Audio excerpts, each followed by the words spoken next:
Dito tayo ngayon sa may likod ng bakura namin. Dito sa may likod bahay namin pala yan. Dito may mga nakatanim na mga halaman. Ito, yung gumamela ko dito. Sakto lang na meron ng mga bulaklak at malago rin naman yung mga dahon. Dito rin nakatanim ang aking mga mulberry. Yan. Yung mga ibang mulberry ko rito, may mga bunga, kasi iba medyo maliliit pa, pero talagang hitik sa bunga. Yan, papakainin ko lang ngayon yung aking mga alaga ng mga tortoise dito sa bahay. Yan yung bunga ng mga mulberry ko. Sobrang dami. Sobrang hitik yan. Hitik na hitik yan. Yan, so papakainin natin. Ito naman yung aking mga Malayan box turtle na pinakain ko rin ngayon ng floating pellet na pang isda ko. At nilagyan ko rin ng mga dahon ng mulberry. Yan, maraming dahon ng mga mulberry yan. Yan ang mga kinakain nila kadalasan kapag umuwi ako. Ito nga yung aking mga tortoise dito sa bahay. Yung dalawang sulcata ko at yung isang red foot tortoise ko. Pakainin natin ngayon ng mga bulaklak ng gumamela. Yan. Ito ko na lang lalagay sa may parteng gitna ng aquarium. Pati yung mga dahon. Yan.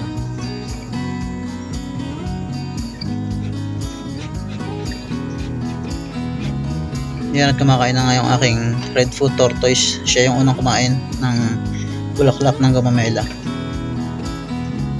Yung dalawa nakikiramdam pa. Ito yung isang tortoise ko, yan. Nakikiramdam pa sila or busog pa sila. Ito yung unang tortoise ko. Ito nga sa dulo. Yan. Yung unang tortoise na binili ko. Yan yung tortoise na pangalawa na nabili ko. At ito nga yung aking red foot tortoise. Yan. Medyo gutom yata siya. Yan. Sinanggaban talaga niya yung mga bulaklak ng gumamela. Siguro hindi pa sila kumakain ngayon. Wala kanina.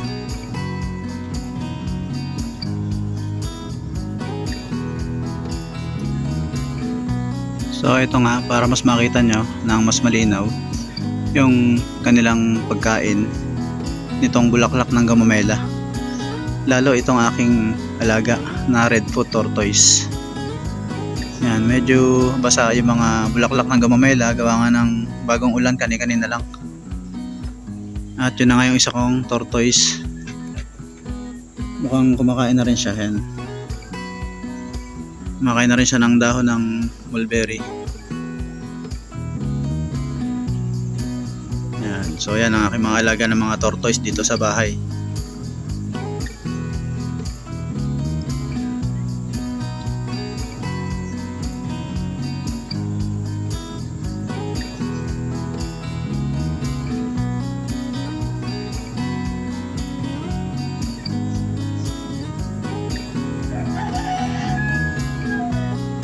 So ayan, kumakain na yung dalawa. Yung isa na lang hindi kumakain. Ito ang aking pangalawang tortoise. Yan. Hindi pa siguro siya gutom o baka hindi pa niya nakikita yung mga pagkain na nilagay ko. Ito mga dahon ng mulberry at ito mga bulaklak ng gumamela. Mamaya bago ako umalis dito, lalagyan ko sila ng mga dahon ng gumamela bago ko sila iwanan.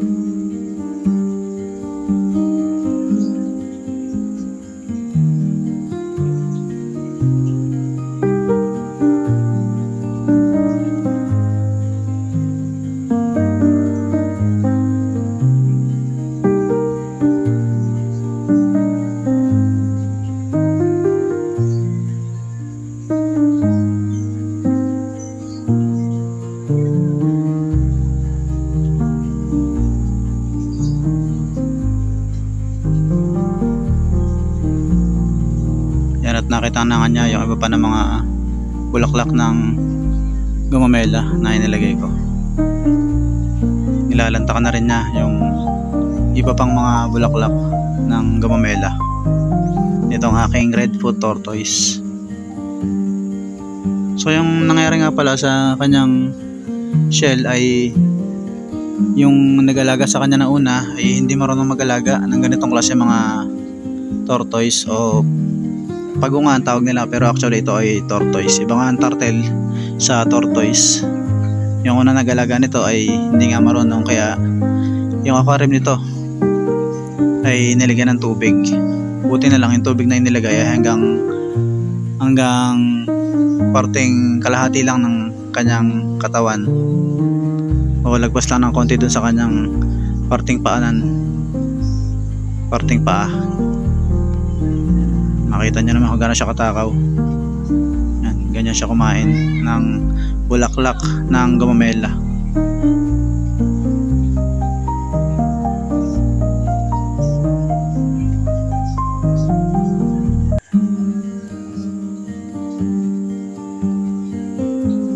So mamaya ng konti lalagyan ko ito ng mga balat ng kahoy ng acacia or mahogany, kung ano yung makita ko dito sa paligid. Pero mas malamang ay acacia dahil merong acacia dito na malapit. Baka yun na lang ilagay ko dito sa aquarium, kasi yung salamin nga ay medyo malamig lalo sa gabi. Ito naman ay wala namang heater na nakalagay itong mga tortoise ko na to, pero sila ay medyo sanay na rin naman. Mga ilang linggo na rin naman sila dito na inaalagaan, so sila ay medyo sanay na sa ganitong setup. Pero mas papagandahin pa natin syempre para mas komportable sila na kumilos dito sa kanilang lalagyan na aquarium na pansamantala lang.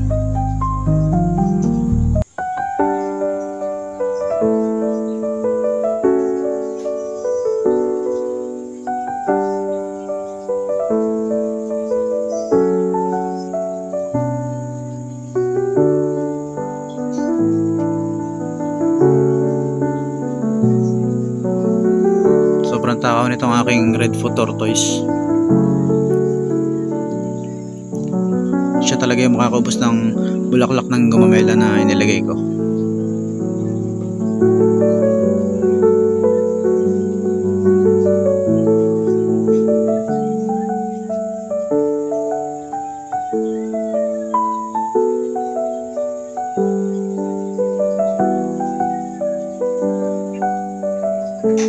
Ayan, at nakikikain na rin yung aking pangalawang tortoise.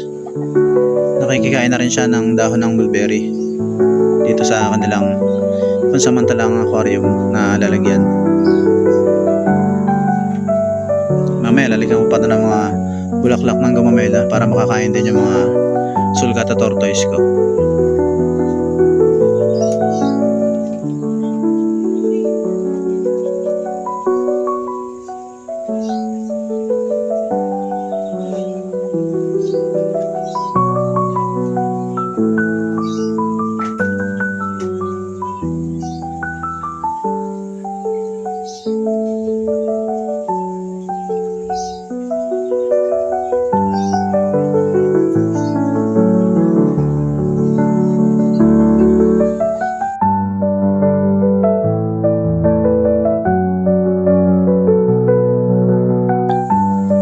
Kaya na talagang hindi niya tinigilan yung pinakahuling bulaklak ng gumamela na inilagay ko.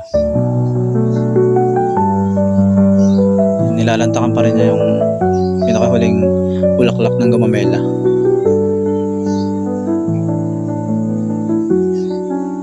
At yung dalawa nga ay kumakain na rin.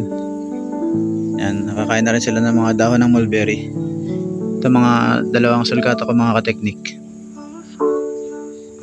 Yan, naubos na niya yung mga bulaklak ng gumamela nitong aking redfoot tortoise.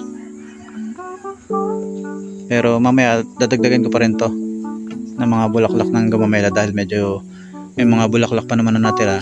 Mabilis naman mambulaklak yung ating gumamela dito sa bahay mga kateknik, kaya mamaya dadagdagan ko pa yan.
Ito nga, dinagdagan ko pa ng mga dahon ng gumamela. Itong kanilang lalagyan na aquarium. Mukhang nagustuhan talaga nila yung mga dahon at yung bulaklak ng gumamela na inilagay ko mga kateknik.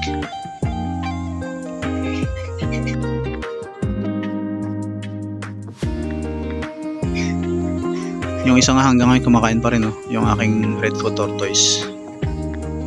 Yan, may natira pa pala na isang bulaklak ng gumamela doon sa ilalim ng dahon ng mulberry na malaki. Nakita pa rin niya.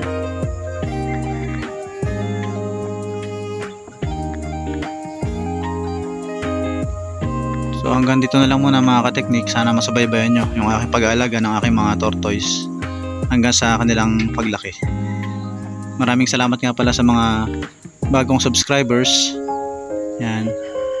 Thank you talaga sa inyong lahat, sa inyong mga suporta, sa inyong walang sawang panonood ng aking mga videos sa aking YouTube channel at Dad's Technic TV. Thank you very much and God bless mga kateknik.